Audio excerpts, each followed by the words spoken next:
مثلا اديك ما بتطبخليش، باكل من بره بتاع، بدي مثلا فده بيقلل من حبي ليه. ليه ما تعمليش كذا؟ اخواتي حبايبي، ازيكم؟ والله وحشتوني جدا، وغياب عن القناة انا عارف ان هو بقى كتير قوي، وعارف ان مبوخ قوي، بس حقكم عليا. مهما قلت لكم حقكم عليا مش هقدر ان انا اوفي حقكم، ولكن ان شاء الله نحاول الفترة الجاية ما نكررش ده كتير. قبل اي حاجة استاذنك تنزل تحط لايك، شجعني بقى على الرجعة بقى كده. انزل بقى حط لايك، ولو ما اشتركش في القناة اشترك في القناة. من غير ما نطول في المقدمة كتير، الفيديو النهاردة صراحة ربنا يعني انا من وجهة نظري انا شايفه الى حد ما مأساوي شوية، والفيديو ده انا هقدم فيه رسالة لكل بنت بتتفرج عليا دلوقتي. فاذا كنت حابة تسمع الرسالة دي كملي معايا الفيديو للاخر، واذا كنت انت شاب بتتفرج عليا كمل برضو معايا الفيديو للاخر عشان ليك كلمتين. القصة كلها دايرة النهاردة عن قصة ميدو وسماسيمو. نشوف الفيديوهات ونرجع مع بعض. ما حدش طبعا في كل هما بيقعدوا يضحكوا والكلام ده هيحس بإيه عشان هما ما جربوش ده وانا مش عايزه حد يجرب احساس صعب في حياته عشان الوجع وحش. تمام. أرجوكم بعد إذنكم اللي عنده كلمة كويسة يقولها واللي ما عندوش كلمة ما يقولهاش، ما يضايقنيش أنا بيها، عشان أنا مهما بينت لكم إن كل حاجة في حياتي تمام أنا مش تمام فيها.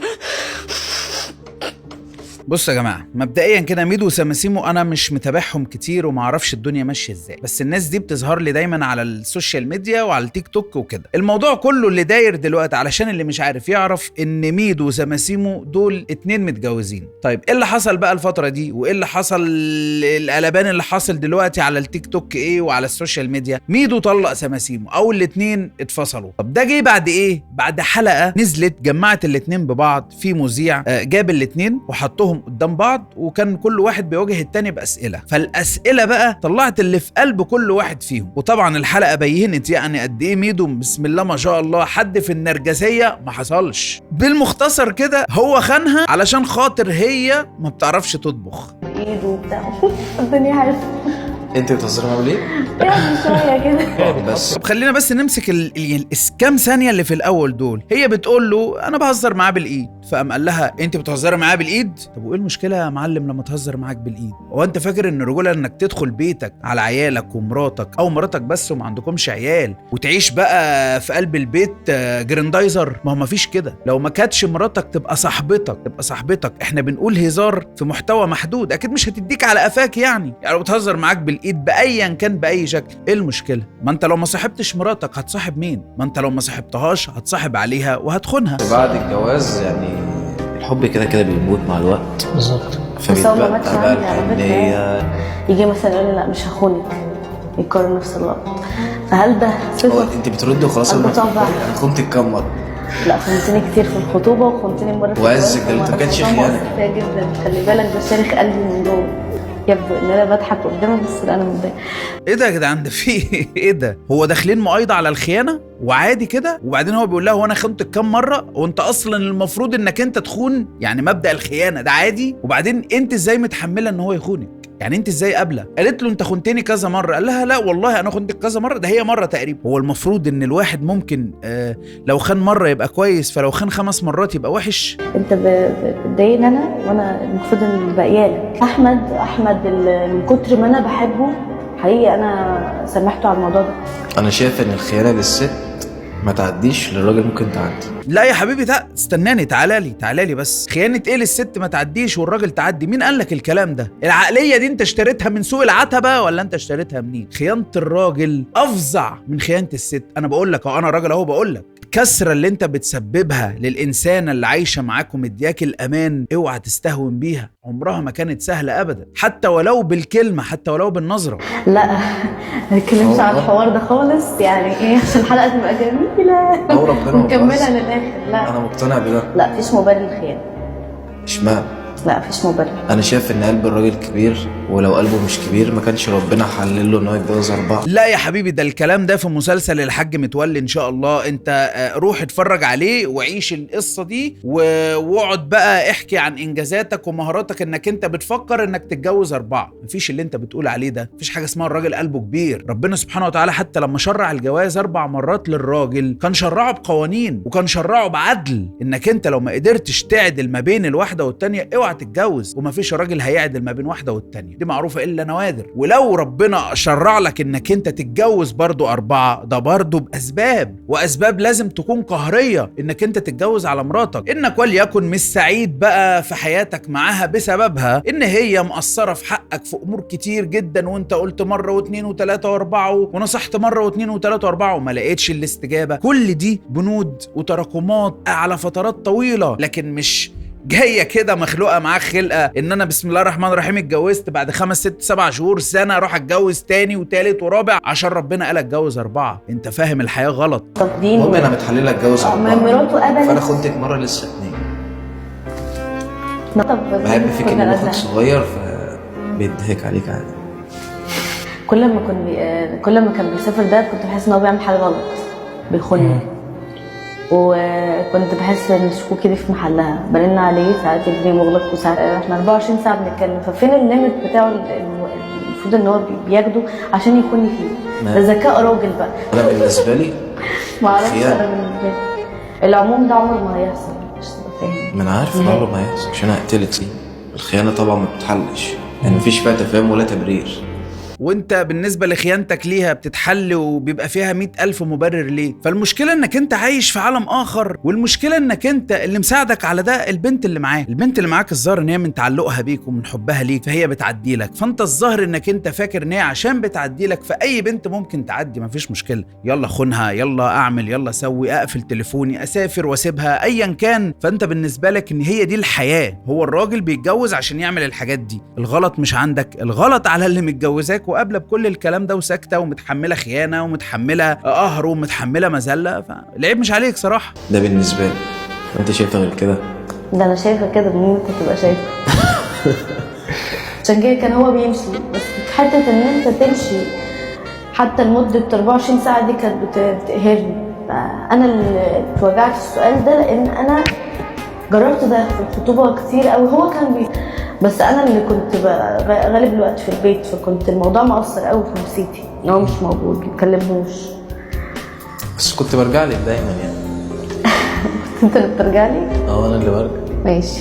كنت برجع لك دايما يعني، كنت بحن عليكي برضو يعني. انت معلش يعني انا راجل بخونك وبتاع وبقفل تليفوني وببعد عنك وما بسالش فيكي وبتاع، بس كنت برجع لك يعني. معلش مش مشكلة، انت يلا يعني هخليها عليا. والله العظيم البنت اللي تتحمل انسان بالشكل ده تستاهل كل اللي يجرى لها. البنت اللي تتحمل مذلة وقهر وخيانة وتتحمل شخص نرجسي تستاهل كل اللي يجرى لها. اما افترض انت قبل ما تعرفني تغير طبعي خالص، او حتة ان انا في مرة اغدر بسما، يعني اغدر بسما انت مش تاكلني بس ما تخونيش بالمختصر يعني. صني بقى، صني زيادة. يعني هي الخيانة مش بس ان هو يقرب من واحدة، انه يقرب من واحدة. الخيانة انه حتى يتشات معاها، يتفرج على صورها. صار في شات كتير قوي بتفرج على صور بنات. انا لو رجع بيها الزمن كنت هتجوز 4 اقسم برب الكعبة مع بعض. انت يا ابني لو هي المفروض كان رجع بيها الزمن ما كانتش تفكر تبص في وشك، ده رأيي. لان انت للأسف الوصولية اللي انت فيها والطريقة اللي انت بتتكلم بيها انا مش عارف والله العظيم. يعني البنت يا عيني طيبة جدا جدا، ده اللي انا شايفه من وجهة نظري. بنت مغلوبة على امرها، بتحبه والحب عميها قوي عن حاجات كتير. يا ابن الحلال ما ربنا كرمك بإنسانة بتحبك، ما هو ده نادر. اوعى تفكر ان ده عادي ومرمي. يعني انت هتسيب بنت بتحبك وبنت ناس وبنت حلال وانت هتقول يلا انا همشي اتكعبل في بدل الواحدة 1000؟ لا يمكن. خاف بقى من شر واحدة تعمل نفسها بتحبك، دي بقى الكارثة الكبيرة. اوعى تفكر ان الحب ده مبعتر هنا وهنا وهنا وهنا. الحب ده انوجد في قلوب نظيفة، ربنا بقى كده بيخصصها لناس معينة، بس احيانا ربنا بيبتليها بناس شبهك يكونوا مجرد بلاء من عند ربنا يعني. ولما بيتصرف بيجي من بعده العوض. فاحذر عشان العوض لو جه من بعدك انت هتبكي بدل الدموع دم، وهتحس بقيمة الحاجة اللي انت ضيعتها من ايدك. مثلا اديك مثلا ما بتطبخليش، باكل من بره بتاع، بدي مثلا فده بيقلل من حبي ليه. ليه ما تعمليش كذا؟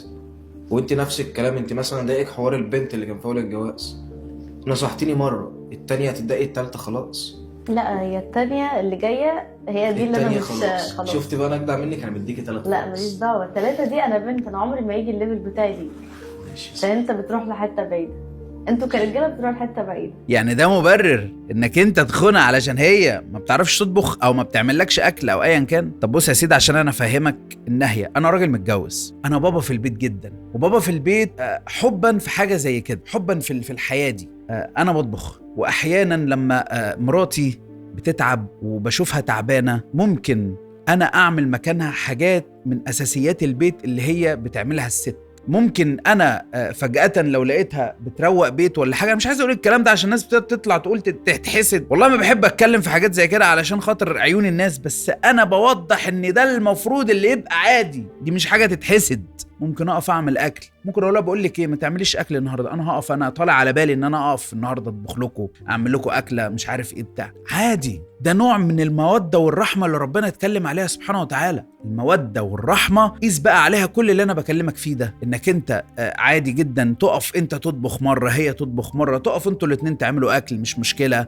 عادي انك انت لو لقيتها تعبانه، ما في ايام هتتعب، مش كل الايام هتبقى سليمه وبتتنطط قدامك، تعمل مكانها وتشتغل مكانها في بيتك وبتاع، ايه المشكله؟ دي حاجه لا تعيبك ولا تقلل منك، بالعكس دي تكبر من شأنك عندها وتكبر من حبك عندها. لو ما عشناش نسابق بعض على مين يحب التاني اكتر، يبقى احنا عايشين مع بعض ليه؟ يعني انت وجهة نظرك في الحياة لا وجهة نظر طفل لسه ما طلعش من الروضة، وانا في رأيي انك انت الظاهر انك انت لسه عقليتك صغيرة ما نضجتش عشان تعرف يعني ايه حياة زوجية وأسرية. ودي بقى رسالة لكل بنت، يا بنت الناس ويا بنت الحلال، اوعي تتجوزي واحد يكون لسه عمره بيلعب في ال18 وال20 سنة، والله عقله ما نضج. العقليات عند العشرينات دي ما بتنضجش ابدا، واغلبها، ده انا بتكلم في الاغلب، في شباب بتطلع صراحة ربنا زي الالف، ولكن الاغلب اللي انا بقولك عليه. فالقهر اللي البنت دي فيه لا يمكن، مش طبيعي، حرام، انت هتتسأل عليه قدام ربنا. ورسالة بقى لأي شاب بيتفرج عليا، يا ابن الناس ويا ابن الحلال، لو لقيت واحدة تحبك الحب اللي زي اللي من النوع ده، الحب الأعمى، دي تمسك فيها بإيدك واسنانك، دي نعمة كبيرة من عند ربنا. اوعى تفتري بحب إنسانة ليك وتشوفوا إن هي مجرد يلا مهما عملت هتعدي، مش هتعدي. فخليك فاكر إن في رقيب فوق هو اللي هيحاسبك على كل اللي احنا بنتكلم فيه ده، عشان ما ترجعش بعد كده تعيط وتقول يا خسارة ضيعتها من إيدي. لأن خلي بالك البنت اللي من النوعيات دي لما بتروح، لو السما نزلت على الأرض عمرك في حياتك ما هتعرف ترجعها، وهيجي بعدك حد، ما هو ربنا اسمه جابر قلوب المنكسرين، ده ربنا سبحانه وتعالى بيجبر القلوب بقى هنا، بيرضيها وبيعوضها. فانت بعد كده هتلاقي نفسك انا ايه اللي عملته، ازاي انا عملت كده، وازاي ضيعت. هتعيش بقى طول حياتك تعبان وندمان، ومهما ارتبطت، مهما اتجوزت، مهما عملت، عمرك لا هتتعوض بواحده زي دي، وعمرك ما هتنساها. فدي كانت رسالتي يعني لاي بنت بتتفرج عليا لسه ربنا ما بعتلهاش نصيبها، تأني في الاختيار. دي كانت رسالتي لاي شاب بيتفرج عليا، لو معاك حب وواحدة إنسانة بتحبك ومستعدة تعيش معاك على التراب، امسك فيها بإيدك واسنانك، عشان الزمن ده الكلام اللي أنا بحكيه ده نوادر، خلي بالك يعني. وبس وصلنا لآخر الفيديو، وصلت معاه لحد هنا. خليني أقول لكم إن أنا بحبكم جدا. لو لسه ما حطيتش لايك حط لايك، لو ما اشتركش في القناة اشترك في القناة. أشوفكم إن شاء الله في فيديو جديد. كان معاكم وسام، سلام.